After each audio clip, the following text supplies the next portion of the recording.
ಮೊಹಮ್ಮದ್ ಪೈಗಂಬರ್ ಅವರು ಜನಿಸಿದ ದಿನ. ಅವರ ಜನ್ಮದಿನವನ್ನ ನಾವು ನೀವು ಎಲ್ಲರೂ ಸೇರಿ ವಿಜೃಂಭಣೆಯಿಂದ ಆಚರಣೆ ಮಾಡೋಣ. ಪ್ರೊಸೆಷನ್ ಅನ್ನ ಬೆಳಗ್ಗೆ ಎಷ್ಟು ಗಂಟೆಗೆ ಸ್ಟಾರ್ಟ್ ಮಾಡ್ತೀವಿ? 11 ಗಂಟೆಯಿಂದ 4 ಗಂಟೆವರೆಗೆ ಇರ್ತದೆ. ಆ ಟೈಮಲ್ಲಿ ನಾವು ಏನು ಪೊಲೀಸ್ ವತಿಯಿಂದ ಬಂದೋಬಸ್ತ್ಗಳನ್ನ ಮಾಡ್ಕೋಬೇಕು, ವೆಹಿಕಲ್ ರೂಟ್ ಚೇಂಜ್ ಮಾಡ್ಕೋಬೇಕು, ಅದನ್ನೆಲ್ಲನೂ ಮಾಡ್ಕೊಂಡಿರ್ತೀವಿ. ಅದು ಸ್ವಲ್ಪ ಸಣ್ಣ ಪುಟ್ಟ ಏನಾದರೂ ಇದ್ರೆ ನಿಮ್ಮವರು ಒಂದು 4-5 ಜನ ಸ್ವಲ್ಪ ವಾಲಂಟಿಯರ್ಸ್ ಕೊಟ್ಟರು ಅಂದ್ರೆ ಸ್ಟಾರ್ಟಿಂಗ್ ಪಾಯಿಂಟಲ್ಲಿ ವೆಹಿಕಲ್ಗಳನ್ನ ಡೈವರ್ಟ್ ಮಾಡೋದಕ್ಕಾಯ್ತು, ಸ್ವಲ್ಪ ಸ್ಟಾಪ್ ಮಾಡೋದಕ್ಕಾಯ್ತು ಕೊಟ್ಟರೆ ನಮಗೂ ಅನುಕೂಲ ಆಗ್ತದೆ. ಇರ್ರೆಸ್ಪೆಕ್ಟಿವ್ ಆಫ್ ಜಮಾತ್ಗಳನ್ನ ಎಲ್ಲ ಜಮಾತ್ಗಳು ಕೂಡ ಒಂದೇ, ರಾಮದುರ್ಗ ಜಮಾತ್ ಒಂದೇ. ಆ ಲೆಕ್ಕದಲ್ಲಿ ಆಚರಣೆ ಆಗಲಿ. ಅದರ ಜೊತೆ ಬೇರೆ ಎಲ್ಲಿಲ್ಲ, ಬೇರೆ ನಮ್ಮ ಇದರಲ್ಲಿ ಬೇರೆ ಕಡೆ ಎಲ್ಲೂ ಪ್ರೊಸೆಷನ್ ಇಲ್ಲ, ರಾಮದುರ್ಗದಲ್ಲೇನೆ ಪ್ರೊಸೆಷನ್ ಇರ್ತದೆ. ಹೆಚ್ಚಿನ ಸಂಖ್ಯೆಯಲ್ಲಿ ನೀವು ಸೇರ್ರಿ, ಅಂದ್ರೆ ಕಾಣಲಿ, ವಿಜೃಂಭಣೆಯಿಂದ ಕಾಣಲಿ.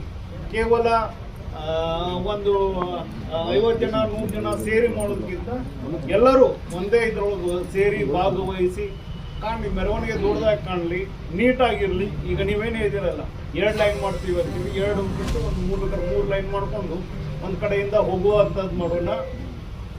ನಡುವೆ ಯಾರಿಗಾದ್ರೂ ಏನಾದರೂ ಇಲ್ಲ ಇಂಥಲ್ಲಿನ ಸಮಸ್ಯೆಗಳು ಅದಾವ ಅನ್ನೋದಿದ್ರೆ ಇಲ್ಲಿ ಇದರಲ್ಲಿ ನಿಮಗೆ ಅದರ ಬಗ್ಗೆ ಚರ್ಚೆ ಮಾಡೋದಕ್ಕೆ ಮುಕ್ತ ಅವಕಾಶ ಇಲ್ಲ ಅನಿಸಿದ್ರೆ ನೀವು ಪ್ರತ್ಯೇಕವಾಗಿ ಬಂದು ಆಮೇಲೆ ನಮ್ಗೆ ಹೇಳ್ಬೋದು, ಇಲ್ಲ ಸರ್ ಇಂಥಲ್ಲಿ ಹಿಂಗೆ ಸಮಸ್ಯೆ ಆಗ್ತದೆ ಅಂತ ಹೇಳಿ. ಆಮೇಲೆ ಈಗ ಸದ್ಯಕ್ಕೆ ನಾವು ಗಾಡಿ ಸ್ವಲ್ಪ ಬಂದ್ ಮಾಡುತ್ತೆ. ಘಟನೆಗಳು ಸಹಿತ ಈ ಪ್ರೊಸೆಷನ್ ಮೆರವಣಿಗೆಗೆ ಅಡೆತಡೆ ಆಗ್ಬಾರ್ದು. ಯಾವುದಾದ್ರೂ ಕೇಸ್ ಆಗಿದ್ದಾಗಲಿ, ಇನ್ನೊಂದಾಗಲಿ, ಮತ್ತೊಂದಾಗಲಿ, ಇರುವಂತಹ ಬೇರೆ ಕೋಮಿನವ್ರ ಜೊತೆ ಇರುವಂತಹ ಭಿನ್ನಾಭಿಪ್ರಾಯಗಳಾಗಲಿ, ಇವು ಯಾವೂ ಸಹಿತ ನಮ್ಮ ಮೆರವಣಿಗೆ ಒಳಗಡೆ ರಿಫ್ಲೆಕ್ಟ್ ಆಗ್ಬೋದು. ನಮ್ಮ ಆಚರಣೆಗಳೇ ಬೇರೆ, ನಮ್ಮ ವೈಯಕ್ತಿಕ ಹವ್ಯಾಸ, ನಮ್ಮ ಉದ್ಯೋಗ ಇದೇ ಬೇರೆ. ಎರಡನ್ನೂ ನಾವು ಸಪ್ರೇಟ್ ಮಾಡ್ಕೋಬೇಕು. ಆಚರಣೆಯಾಗೇನೆ ಮಾಡೋಣ, ವಿಜೃಂಭಣೆಯಿಂದ ನೋಡ್ಕೊಳ್ಳೋಣ. ಅದರಲ್ಲಿ ಮತ್ತೊಂದು ಕೋಮಿನ ಬಗ್ಗೆ ಅಥವಾ ಬೇರೆಯವ್ರ ಬಗ್ಗೆ ತುಚ್ಛವಾಗಿ ಮಾತಾಡೋದಾಗ್ಲಿ ಅಥವಾ ನಡ್ಕೊಳ್ಳೋದಾಗ್ಲಿ ಇಂಥದ್ದು ಯಾವುದೂ ಆಗೋದು ಬೇಡ. ಅದ್ರ ಜೊತೆ ಏನು ಅಥವಾ ಬೇರೆಯವರಿಂದ ನಿಮಗೇನಾದರೂ ಸಮಸ್ಯೆಗಳು ಅದಾವ ಅನ್ನೋದ್ರೆ ಅದನ್ನೂ ಸಹಿತ ನೀವು ನಮಗೆ ಪ್ರೈವೇಟ್ ಆಗಿ ಆಮೇಲೆ ಫೋನ್ ಮುಖಾಂತರ ಹೇಳ್ರಿ ಅಥವಾ ಬಂದು ಭೇಟಿಯಾಗಿ ಹೇಳಿದ್ರು ಸಹಿತ ಅವುಗಳನ್ನು ಇನ್ನೂ 4 ದಿವಸದ ಅವುಗಳನ್ನ ಸರಿಪಡಿಸುವಂಥ ಕೆಲಸ ನಾವು ಮಾಡ್ತೀವಿ. ಒಟ್ಟಿನಲ್ಲಿ ಇಷ್ಟು ದಿವಸ ಏನು ನಡೆದು ಬಂದದಲ್ಲ, ಆಚರಣೆಗಳು ಅತ್ಯಂತ ಶಾಂತಿಯುತವಾದಾಗಿದ್ದಾವೆ. ನಾವು ಮೇಲಿನವ್ರಿಗೆ ಹೇಳಬೇಕು, ಇಲ್ಲ ಸರ್ ಅವರೇ ಪೊಲೀಸಿಂಗ್ ಮಾಡ್ಕೊಳ್ಳೋ ರೀತಿ ಅವರೇ ನಿಂತು ಆಚರಣೆಯನ್ನು ಅಥವಾ ಪ್ರೊಸೆಷನ್ನ ಅವರೇ ಮುಗಿಸ್ಕೊಟ್ರು, ನಮ್ಗೆ ಪಾತ್ರ ಏನಿರಲಿಲ್ಲ, ನಾವು ಮೂಕ ಪ್ರೇಕ್ಷಕರಾಗಿದ್ವಿ ಅಂತ ಹೇಳುವಂತಹ ರೀತಿ ಮೆರವಣಿಗೆ ಆಗಲಿ ಅಂತ ಹೇಳಿ ನಾನು ಆಶಿಸ್ತೀನಿ. ಇದಕ್ಕೆ ಪ್ರತಿ ವರ್ಷದಂತೆ ಈ ವರ್ಷನೂ ಕೂಡ ಒಂದು ನಮ್ಮ ಪೊಲೀಸ್ ಇಲಾಖೆ ವತಿಯಿಂದ ಶಾಂತಿ ಸಭೆಯನ್ನ ಕರೆದಿದ್ವಿ. ಆ ಪ್ರಯುಕ್ತ ತಾವೆಲ್ಲರೂ ನಮ್ಮ ಕಡೆಗೆ ಹೋಗೊಟ್ಟು ಬಂದಿದ್ದೀವಿ. ತಮ್ಮೆಲ್ಲರಿಗೂ ಕೂಡ ಮೊದಲಿಗೆ ನನ್ನ ವೈಯಕ್ತಿಕವಾಗಿ ಮತ್ತು ನನ್ನ ಠಾಣೆಯ ವತಿಯಿಂದ ತುಂಬ ಹೃದಯದ ಸ್ವಾಗತವನ್ನ ಕೋರುತ್ತೇನೆ. ಹಂಗೆ ಪ್ರತಿ ವರ್ಷದಂತೆ ಈ ವರ್ಷ ಆಗಸ್ಟ್ 26ರಂದೇ ಈದ್ ಮಿಲಾದ್ ಆಚರಣೆ ಮಾಡ್ಬೇಕಂತ ತಮ್ಮೆಲ್ಲರೂ ಒಮ್ಮತದಿಂದ ಮತ್ತು ಅದು ಎಲ್ಲರೂ ಗೊತ್ತಿರುವಂಗ ಇವತ್ತು ಆಗಸ್ಟ್ 26ಕ್ಕೆ ಮಾಡ್ಬೇಕಂತ ಅನ್ಕೊಂಡಿದ್ದೀರಿ. ಆ ಪ್ರಕಾರವಾಗಿ ಏನಂತ ಅಂದ್ರೆ ಮೆರವಣಿಗೆಗಳು ರೂಟ್ ಮಾರ್ಚ್ ಒಳಗೆ ಯಾವುದೇ ರೀತಿ ಚೇಂಜಸ್ ಇರಂಗಿಲ್ಲ. ಲಾಸ್ಟ್ ಇಯರ್ ಏನ್ ಮಾಡಿರ್ತೀರಿ ನೀವು, ವರ್ಷ ಏನ್ ಮಾಡ್ಕೊಂತ ಬಂದಿರ್ತಿರಲ್ಲ ಆ ಪ್ರಕಾರವಾಗಿ ಮಾಡ್ತೀವಿ ಅಂತ ಹೇಳಿ ಈಗೂ ಕೂಡ ನಮಗೆ ನೀವು ಒಂದು ರಿಕ್ವೆಸ್ಟ್ ಅನ್ನ ಕೊಟ್ಟಿದ್ದೀರಿ. ಅದನ್ನೇ ಯಾರು ಈಗ 2-3 ದಿನದೊಳಗ ಚೇಂಜಸ್ ಏನು ಮಾಡಂಗಿಲ್ಲ. ಏನ್ ರೂಟ್ ಐತಲ್ಲ ಅದ ರೂಟ್ ಒಳಗೆ ಮಾಡ್ಬೇಕು. ನೀವು ಸ್ಟಾರ್ಟಿಂಗ್ ಏನು ಓಲ್ಡ್ ಪೊಲೀಸ್ ಸ್ಟೇಷನ್ ಇಂದ ಮಾಡ್ತೀರಿ, ಅಲ್ಲಿಂದ ಗುಣಿಪೇಟೆ ಹೋಗುತ್ತಾ, ಗುಣಿಪೇಟೆಯಿಂದ ಮುಂದೆ ನೆಕ್ಸ್ಟ್ ಹರಳೆ ಸರ್ಕಲ್ ಹೋಗಿ ಅಲ್ಲಿ ಮಿನಿ ವಿಧಾನಸೌಧ, ಅಲ್ಲಿಂದ ರೈಟಿಗೆ ಇದ್ರು ನೇಕಾರ್ಪೇಟೆ ಪಾಂಡುರಂಗ ದೇವಸ್ಥಾನದಿಂದ ಮುಂದೆ ಬಂದು ನೇಕಾರ್ಪೇಟೆಯಿಂದ ತೇರ್ ಬಜಾರಿಂದ ಮುಂದೆ ಪಡಕೋಟೆ ಗಲ್ಲಿ ಒಳಗೆ ಹಾಚ್ ಬಂದು ನಂತರ ಟಿಪ್ಪು ಸರ್ಕಲ್ ಮಾರ್ಗವಾಗಿ ಹೊಳೆ ಎಂಡ್ ನೀವು ಸ್ಟಾರ್ಟಿಂಗ್ ಪಾಯಿಂಟ್ ಅಲ್ಲಿ ಇರುತ್ತಲ್ಲ ಅಲ್ಲೇನೆ ನಿಮ್ದು ಎಂಡ್ ಆಗುತ್ತೆ. ಇದು ನಿಮ್ದು ಫೈನಲ್. ಇದ್ರ ಮಧ್ಯೆ ಯಾರು ಏನು ಮಾರ್ಗವನ್ನ ಚೇಂಜ್ ಮಾಡಂಗಿಲ್ಲ ಒಂದು. ಆಮೇಲೆ ಫಸ್ಟ್ ಆಫ್ ಆಲ್ ನಿಮ್ಗೆ ಹೇಳ್ಬೇಕಂದ್ರೆ ಡಿಜೆಗೆ ಇದಕ್ಕೆ ಅವಕಾಶ ಇಲ್ಲ. ಲಾಸ್ಟ್ ಟೈಮ್ ಅದು ಭಾಳ ಇಶ್ಯೂ ಆಯ್ತು. ನಿಮಗೂ ಗೊತ್ತಿರುವಂಥದ್ದೈತಿ, ನಮಗೂ ಗೊತ್ತೈತಿ, ಎಲ್ಲರಿಗೂ ಗೊತ್ತೈತಿ. ನೀವು ಅಲ್ಲಿ ಪ್ರೊಸೆಷನ್ ಮಾಡಕತ್ತಿದ್ರಿ ಮಿನಿ ವಿಧಾನಸೌಧದ ಹತ್ರ ಇತ್ತು ನಿಮ್ದು ಇದು ನಿಮ್ದು ಏನು ಮೆರವಣಿಗೆ ಇದ್ದಾಗ ಇಲ್ಲಿ ಸರ್ಕಲ್ ಒಳಗೆ ಬಂದು ಒಂದಿಷ್ಟು ಜನ ಇದ್ರಾಗಿನವ್ರ ನಿಮ್ಮವ್ರ ಒಂದಿಷ್ಟು ಜನ ಬಂದು ನಾವು ಡಿಜೆ ಹಚ್ಚೋರು ಈ ಕಡೆ ಹೋಗೋರು ಅಂತ ಅವ್ರು ಚಾಲೂ ಮಾಡಿದ್ರು. ಅದಕ್ಕೆ ನಮಗೆ ಭಾಳ ಟೆನ್ಷನ್ ಶುರು ಆಯ್ತು ಆ ಟೈಮ್ದೊಳಗೆ. ಅದಕ್ಕೆ ಈ ಒಂದು ಸಂದರ್ಭ ಈ ಸರಿ ಬರ್ಬಾರ್ದು, ಆ ಸಂದರ್ಭ ಈ ಸಾರಿ ರಿಪೀಟ್ ಆಗಬಾರ್ದು. ಅದಕ್ಕಾಗಿ ನೀವು ಏನು ಮಾಡ್ಕೊಂತೀರಿ ನಮಗೆ ಗೊತ್ತಿಲ್ಲ, ನಾವೀಗ ಹೇಳ್ತೀವಿ. ಈಗ ಭಾಳ 50 ಜನ ಸೇರಿರ್ಬೋದು. ನೆಕ್ಸ್ಟ್ ಅಲ್ಲಿ ಹೋಗಿ ನೀವೇ ಒಂದು ಸ್ವಂತ ಒಂದು ಮೀಟಿಂಗನ್ನು ಮಾಡಿ ಏನೇನು ಮಾಡ್ಬೇಕು ಅನ್ನೋದನ್ನ ಮಾಡಿಕೊಂಡು ಎಲ್ಲರೂ ಒಗ್ಗಟ್ಟಾಗಿ ಮಾಡಿದರೆ 2 ಪಂಗಡ ಆಗಕ್ಕೆ ಸಾಧ್ಯ ಇಲ್ಲ. ಅದಕ್ಕೆ ದಯವಿಟ್ಟು ಈ ಸರಿ ಅದು ರಿಪೀಟ್ ಆಗದಂಗೆ ನೋಡ್ಕೊಳ್ಳೋ ಜವಾಬ್ದಾರಿ ನಿಮ್ಮ ಮ್ಯಾಗ ಐತಿ. ಅದನ್ನ ನೀವೇನು ಮಾಡ್ಕೊಂತೀರಿ. ಆದ್ರೂ ನಾವು ಕೇಳ್ಪಟ್ಟಿವಿ, ಎಲ್ಲರೂ ಒಂದೊಂದು ಡ್ರೆಸ್ ಕೋಡನ್ನು ಮಾಡಿದೀವಿ ಅಂತ ಹೇಳಿದಾರೆ ನಮಗೆ. ಡ್ರೆಸ್ ಕೋಡ್ ಪ್ರಕಾರವಾಗಿ ಯಾರು ಶಾಂತ ರೀತಿಯಿಂದ ಮೆರವಣಿಗೆಗಳು ಭಾಗವಹಿಸ್ತೀರಿ ಆ ತಂಡಕ್ಕೆ ನಾವು ಬಹುಮಾನವನ್ನು ಘೋಷಣೆ ಕೂಡ ಮಾಡಿದೀವಿ ಅಂತ ಹೇಳಿ ನಮಗೆ ಆಯೋಜಕರು ಆಲ್ರೆಡಿ ಹೇಳ್ಬಿಟ್ಟಾರೆ. ಈಗ ಏನು ಚಲೋ ಬಹುಮಾನ ಇಟ್ಟರ ಅಂತ ಹೇಳಿದ್ರು. 50,001 ರೂಪಾಯಿನ ಬಹುಮಾನ, ಪ್ರಥಮ ಬಹುಮಾನ, ಆಮೇಲೆ ಸೆಕೆಂಡ್, ಥರ್ಡ್ ಪ್ರೈಸ್, 3 ಪ್ರೈಸ್ ಅದಾವ ಅಂತ ಹೇಳಿದ್ರು. ಶಾಂತಿಯುತವಾಗಿ ಯಾವ ತಂಡ ವಹಿಸ್ತೈತಲ್ಲ ಈದ್ ಮಿಲಾದ್ ಹಬ್ಬದೊಳಗೆ ಅವ್ರು ಘೋಷಣೆ ಮಾಡ್ತೀವಿ ಅಂತ ಹೇಳಿದ್ದು ಒಳ್ಳೆಯ ಒಂದು ಕಾರ್ಯಕ್ರಮ ಮಾಡಿ ನಮ್ದು ಒಂದು ನಿಮಗೆ ಸಹಕಾರ ಇರ್ತೈತಿ ಅಂತ ಹೇಳ್ತಾ, ಆಮೇಲೆ ಯಾರು ಕೂಡ DJ-ಯನ್ನು ಇದ್ರೊಳಗೆ ತರುವಂಥದ್ದನ್ನ ಮಾಡಬಾರ್ದು.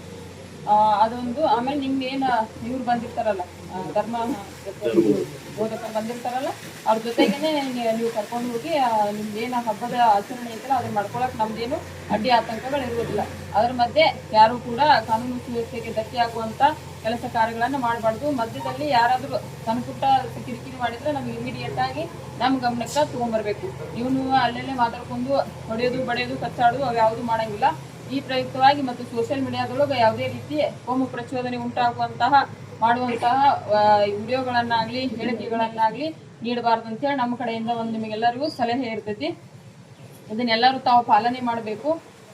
ನಂತರ ಇದಕ್ಕೆ ಸಂಬಂಧಪಟ್ಟಂಗೆ ನಿಮ್ದು ಏನಾರ ಇದು ಇತ್ತಂದ್ರೆ ನಮ್ಮ ಈಗ ಏನು ನಿಮ್ಗೆ ಮಾತಾಡೋಕೆ ಅವಕಾಶ ಕೊಡ್ತೀವಲ್ಲ ಆ ಸಂದರ್ಭದೊಳಗೆ ತಾವು ಕೇಳಬೇಕು. ನಾವು ಹೆಚ್ಚಿನ ಬಂದೋಬಸ್ತನ್ನು ಕೂಡ ನಾವು ಮಾಡ್ಕೊಂಡಿದ್ದೀವಿ. ಲಾಸ್ಟ್ ಇಯರ್ ಆ ಥರ ಆಗಿದ್ದರಿಂದ ಮುಂಜಾಗ್ರತಾ ಕ್ರಮವಾಗಿ ನಾವು ಬೇರೆ ಕಡೆಯಿಂದ ನಮ್ಮ ಸರ್ಕಲ್ ವತಿಯಿಂದ ಎಲ್ಲ ಪೊಲೀಸರನ್ನು ಕೂಡ ನಾವು ಈಗಾಗಲೇ ಬಂದೋಬಸ್ತ್ ಯೋಜನೆಯನ್ನು ತಯಾರು ಮಾಡ್ಕೊಂಡಿದ್ದೀವಿ. ಬರ್ತಾರೆ, ನಾವು ಇರ್ತೀವಿ, ಸಾಹೇಬ್ರು ಇರ್ತಾರೆ, DSP ಸಾಹೇಬ್ರು ಇರ್ತಾರೆ, ಎಲ್ಲರೂ ಕೂಡಿ ಈದ್ ಮಿಲಾದ್ ಹಬ್ಬವನ್ನು ವಿಜೃಂಭಣೆಯಿಂದ ಮಾಡೋನು, ಎಲ್ಲರೂ ಶಾಂತಿಯುತವಾಗಿ ಆಚರಣೆ ಮಾಡೋಣ ಅಂತೇಳಿ ಹೇಳ್ತಾ ಸಾಹೇಬ್ರು ಕೂಡ ಮಾತಾಡ್ತಾರೆ. ಆಮೇಲೆ ಇದ್ರಾಗ ಮಾತಾಡೋರು ಯಾರಿದ್ರಿ ಸ್ವಲ್ಪ ನಮ್ಮ ಹಬ್ಬವನ್ನ ಹಬ್ಬವನ್ನು ಯಾವ ರೀತಿ ಆಚರಣೆ ಮಾಡ್ತೀರಿ, ಏನೇನು ಕಾರ್ಯಕ್ರಮಗಳ ಹಮ್ಮಿಕೊಂಡಿರಿ ಅನ್ನೋದ್ರ ಬಗ್ಗೆ ನಮಗೊಂದು 5 ನಿಮಿಷ ಒಳಗೆ ಮಾತಾಡಿದ್ರೆ ಸಾಕು. ನೀವು ಮಾತಾಡ್ತಾರೆ. CPI ಸಾಹೇಬರು ಮತ್ತು ನಮ್ಮ PSI ಮೇಡಮ್ ಅವರು ಮತ್ತು PSI ಸಾಹೇಬರು ಎಲ್ಲ ಸಮಾಜದವರಿಗೆ ಸ್ವಾಗತಿಸಿದ ಪ್ರತಿ ವರ್ಷದಂತೆ ಈ ವರ್ಷವೂ ಸಹ ನಮ್ಮ ಈದ್ ಮಿಲಾದ್ ಹಬ್ಬದ ಬಗ್ಗೆ ಶಾಂತಿ ಸಭೆ ಕರೆದಾಗ ಶಾಂತಿ ರಾಮದುರ್ಗದಾಗ ಎಲ್ಲ ಹಬ್ಬಗಳನ್ನು ಶಾಂತಿಯಿಂದ ನಡೆದು ಬಂದೀವಿ. ಮತ್ತು ಈ ಸರಿ ಸ್ವಲ್ಪ ನಮ್ಮ ಒಂದು 2-3 ವರ್ಷ ಸ್ವಲ್ಪ ತೊಂದರೆ ಭಾಳ ಆತಮ್ಮ. ಸ್ವಲ್ಪ ಸರ್ಕಾರ ಗಣಪತಿ ರೂಲ್ ಚೇಂಜ್ ಮಾಡೋದಾಗಲಿ ಹಿಂಗೆ ಮಾಡೋದು. ಈ ವರ್ಷ ಹಂಗೇನಿಲ್ಲ, ಅವ್ರಿಗೆ ನಮ್ಗೆ ಒಂದು ತಿಂಗಳ ಸ್ವಲ್ಪ ಡಿಫ್ರೆನ್ಸ್ ಅದ. ಅದಕ್ಕೆ ನಾವು ಈ ವರ್ಷ ಸ್ವಲ್ಪ ಸಿಸ್ಟಮೆಟಿಕ್ ಮಾಡಬೇಕಾದ್ರೆ ಪ್ರೈಸ್ ಇಟ್ಟಾದ್ರಿ ನಮ್ಮಲ್ಲಿ sir. First prize, second prize, third prize. ಅವರು ಜಮಾತ್ದವರು ತಮ್ಮ ಜಮಾತದ ಬೋರ್ಡ್ ಹಾಕಿ ಅವರು 63 ಮಕ್ಕಳಿಗೆ ಒಂದು ಡ್ರೆಸ್ ಹಾಕೊಂಡು ಪೂರಿ ಪ್ರಭಾತ್ ಫಿಲಿಮ್ ಮುಗಿಮಟ್ಟ ಸಿಸ್ಟಮೆಟಿಕ್ ಯಾರು ಬರ್ತಾರೆ ಅವ್ರಿಗೆ ಫಸ್ಟ್ ಪ್ರೈಸ್, ಹಿಂಗೆ 3 ಪ್ರೈಸ್ ಇಟ್ಕೊಂತಾರೆ. ಅದರ ಸಲುವಾಗಿ ಈ ಸರಿ ನಮ್ಮ ಪ್ರಭಾತ್ ಫಿಲಿಮ್ ಭಾಳ ಸಿಸ್ಟಮೆಟಿಕ್ ಆಗುವ ಸ್ವಲ್ಪ ಚಾನ್ಸಸ್ ಅದಾವೆ. ಅದಕ್ಕೆ ನಾವು ಎಲ್ಲ ಸಮಾಜದವ್ರಿಗೆ ವಿನಂತಿ ಕೂಡ ಎಲ್ಲರೂ ಕೂಡ ನಾವು ಹಬ್ಬ ಮಾಡ್ಕೊಂಡು ಬಂದು ಮುಂದಾದರೂ ಸರಿಯಾದ ರೀತಿಯಿಂದ ಮಾಡ್ತೀವಿ ಅಂತೇಳಿ ನಮ್ಮ ಹಬ್ಬಕ್ಕೆ ಬರುವಂಥ ಮೌಲಾನಗಳು, ಆಫೀಸರು ಜೊತೆಯಲ್ಲಿ ಕೂಡಿ ನಾವು ಎಲ್ಲ ಪೈಗಂಬರ ಹಬ್ಬ ಭಾಳ ವಿಜೃಂಭಣೆಯಿಂದ ಆಚರಿಸ್ತೀವಿ. ಹಬ್ಬ ಅಂದ್ರೆ ಮುಸಲ್ಮಾನ ಸಮಾಜದ ದೊಡ್ಡ ಹಬ್ಬ ಅಂದ್ರೆ ರಂಜಾನ್ ಬಕ್ರೀದ್ಗಿಂತಲೂ ದೊಡ್ಡ ಹಬ್ಬ ಅಂದ್ರೆ ಇದು ಪೈಗಂಬರ ಹುಟ್ಟಿದ ದಿನ. ಅದು ದೊಡ್ಡ ಬದಲಿ ಹಬ್ಬ ಅಂದ್ರೆ ಇದನ್ನ ದೊಡ್ಡ ಹಬ್ಬದು. ಅದಕ್ಕಾಗಿ ಶಾಂತಿಯಿಂದ ನಡೆದುಕೊಳ್ಬೇಕು ಅನ್ನುವಂಥ ರೀತಿಯಿಂದ ಈಗಾಗಲೇ ಮಸೂತಿಯಲ್ಲಿ ಮೌಲಾನ ಆಗಲಿ, ಆಲಿಮರು ಆಗಲಿ ಪದೇ ನಮಾಜ್ ಮುಗಿದುಕೊಂಡ್ರೆ 5 ಮಿನಿಟು 10 ಮಿನಿಟು ನಮ್ಮ ಸಮಾಜದ ಬಾಂಧವರಿಗೆ ಒಂದು ಮಾರ್ಗದರ್ಶನವನ್ನು ನೀಡಿದ್ದಾರೆ. ಅದು ಏನಂದ್ರೆ ನಾವು ದಾಲ್ಮಿ ಬಾರಿಸಬಾರ್ದು, ಚಿಲ್ಲರ್ ಬಲ್ಲದಾಗೆ ಓಡಾಡಬಾರ್ದು, ಕುಣಿಬಾರ್ದು, ಶಾಂತಿಯಿಂದ ಈಗ ಪೈಗಂಬರ್ ಹಬ್ಬ ಆಚರಿಸಬೇಕು.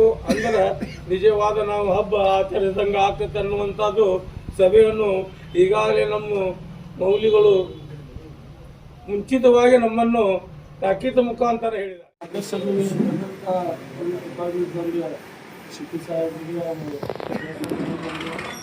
ನಮಸ್ಕಾರ. ಇವತ್ತು ಈ ಶಾಂತಿ ಸಭೆಗೆ ಉದ್ದೇಶ ಏನಂದ್ರೆ ನಮಗೆಲ್ಲ ನಮ್ಮ ರಿಪ್ರೆಷನ್ಗಳು ಏನಲ್ಲ ಆ ಪ್ರಕಾರ ಕರ್ನಾಟಕದವರು ನಾವು ನಮ್ಮ ಆಲ್ರೆಡಿ ನಮ್ಮ ಮೌಲಾನಗಳು ನಮಗೆ ಎಲ್ಲ ಪ್ರದೇಶ ಹೇಳಿದ್ದಾರೆ. ಅವರು ಹೇಳೋ ಕರ್ತವ್ಯ ಹೇಳ್ತಿರ್ತಾರೆ. ನಾವು ನಮ್ಮ ಪಾಲನೆಗಳು ನಾವು ಮಾಡಬೇಕಾಗ್ತದೆ. ಮೊಹಮ್ಮದ್ ಪೈಗಂಬರ್ ಹುಟ್ಟಿದ ದಿನ ಅಲ್ಲ, ನಾನು DJ ಪರ್ಜೆ ಹಚ್ಚಿ ಅಂತದ್ದು ಅಲ್ಲ.